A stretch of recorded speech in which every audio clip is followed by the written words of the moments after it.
Hello friend, कैसे आप सभी। आप देख रहे हो डिफरेंट क्लासेज, जहां पर आपको मैथ के सवालों को सबसे अलग तरीके से समझाया जाता है। दोस्तों, आज हम सीखेंगे अनुपात, समान अनुपात। इस टॉपिक में बहुत सारे लोग कन्फ्यूजन हो जाते हैं, जबकि ऐसा इस टॉपिक में कुछ भी है भी नहीं। देखो, मैथ ही कुछ भी नहीं है। अगर आप इसको अच्छे से एक बार समझ लो तो मैथ से इजी आपको कोई भी सब्जेक्ट नहीं लगेगा। हम लोग गलती क्या करते हैं, हम कभी भी मैथ के सवालों को डीपली से नहीं समझते हैं। इसीलिए फिर हम एक सवाल तो कर लेते हैं, दूसरा सवाल उसका नहीं कर पाते हैं, क्योंकि हम क्या करते हैं, सिर्फ फॉर्मूला ट्रिक उसकी समझ ली और उसके हिसाब से उसको सॉल्व कर दिया।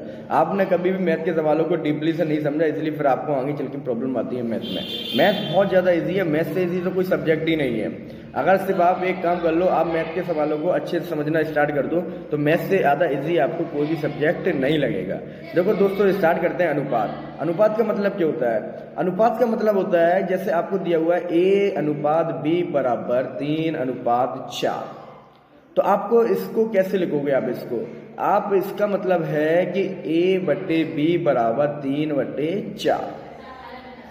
जब भी आपको किन्हीं भी संख्या को अनुपात दिया जाए तो आप समझ जाना, सिंपल भाषा में इसका मतलब है इनका डिवाइड दिया हुआ है मैं कि A/B बराबर जो आपको अनुपात दिया है 3/4। इसी तरीके से A की जगह और B की जगह वैल्यू चेंज होगी, तो आपको सिंपल सा A/B बराबर जो वैल्यू दी जाए उसके आपको भी बटे कर देना है, डिवाइड कर देना है। जैसे मान लो एग्जांपल के तौर पे A का मान दिया हुआ है आपको 6 और B का मान दिया हुआ है आपको 5। A अनुपात B बराबर 6 अनुपात 5। तो आप क्या करोगे? A/B बराबर 6 अनुपात 5। ठीक है फ्रेंड, तो ऐसे करके आप कोई भी नंबर आपको दिए जाए तो आप उसको डिवाइड में लिख दोगे। अब इसमें क्या बात हम समझते हैं, समान अनुपात। समान अनुपात क्या होता है, इसको आप एक बार नाम को अच्छे से पढ़ो, समान अनुपात। आपको नाम से ही पता चल रहा होगा, यहाँ पर समान का मतलब होता है बराबर, इक्वल। अनुपात का मतलब होता है अनुपात, जो अभी आप पढ़ के आओ, रेशियो, है ना। अब इसका मतलब क्या हुआ है, ऐसी संख्याएं जिनका अनुपात बराबर हो उनको समान अनुपात कहते हैं। जैसे मान लो दे दिया जाए आपको 21/7, तो इसका आप अनुपात निकालोगे तो कितना आएगा आपका 3:1। इसी तरीके से आपको दे दिया जाए 18/6, इसका भी अनुपात कितना आएगा 3/1। तो ये कैसे हुए आपके अनुपात एकदम इक्वल हुए हैं, समान। इसी तरह दूसरा एग्जांपल ले लो, आपको दिया हुआ है 35/28। 35/28, जब आप इसका अनुपात निकालोगे तो आप क्या करोगे, 35/28 आपका जो अनुपात निकल कर आएगा वो निकल कर आएगा 5:4। ठीक है फ्रेंड। अब आपको एक दूसरा रेशियो दे दिया गया, उसमें बोला गया 25/20। आप इसका अनुपात देखो कितना आ रहा है, इसका भी अनुपात आ रहा है 5/4। तो दोस्तों, जहां पर संख्याओं का अनुपात एकदम समान आता है उनको ही बोलते हैं समान अनुपात। ठीक है, तो इस तरीके से मान लो आपको कोई संख्या दी जाएगी ABCD, तो आपको वहां पर क्या करना है, A/B बराबर C/D।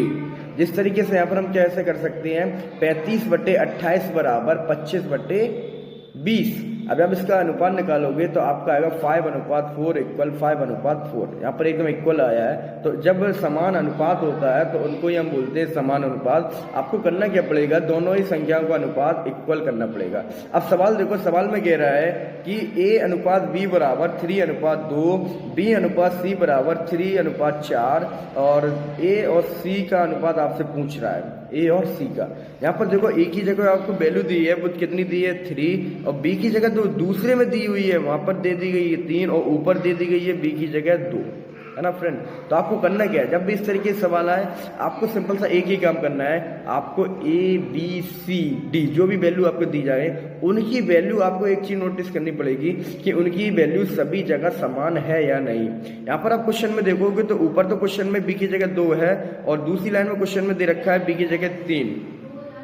अब यहाँ पर एक जगह 2 है, B की वैल्यू एक जगह 3 है, तो यही चीज आपको एकदम सेम करनी पड़ेगी। आपको करना क्या है, A और B और C सभी की वैल्यू एक जैसी ही होनी चाहिए हर जगह। अब यहाँ पर आप मतलब बताओ कि हम ऐसा क्या करें कि B की जगह ऊपर भी समान हो जाए और नीचे जो आपको B/C दिया हुआ है यहाँ पर भी B की वैल्यू एकदम सेम हो जाए। आपको अगर हम यहाँ पर 3 और सेकंड में हम अगर 2 का मल्टी करें तो 3×2 = 6 और 3×2 = 6, यहाँ पर भी आपके कितने आ जाए 6। तो B की वैल्यू दोनों जगह कैसी हो जाएगी 6।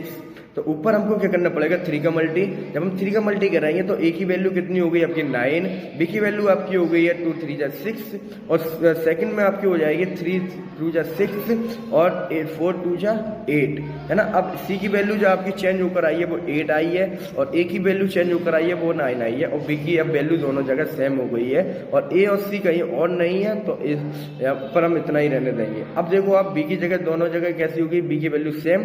अब इजीली आप इसका आंसर बता सकते हो ए रेशियो सी, ए और रेशियो सी कितना होगा 9:8, है ना फ्रेंड्स। तो आपको करना क्या है, आपको ए बी सी डी की वैल्यू एकदम सेम करनी है।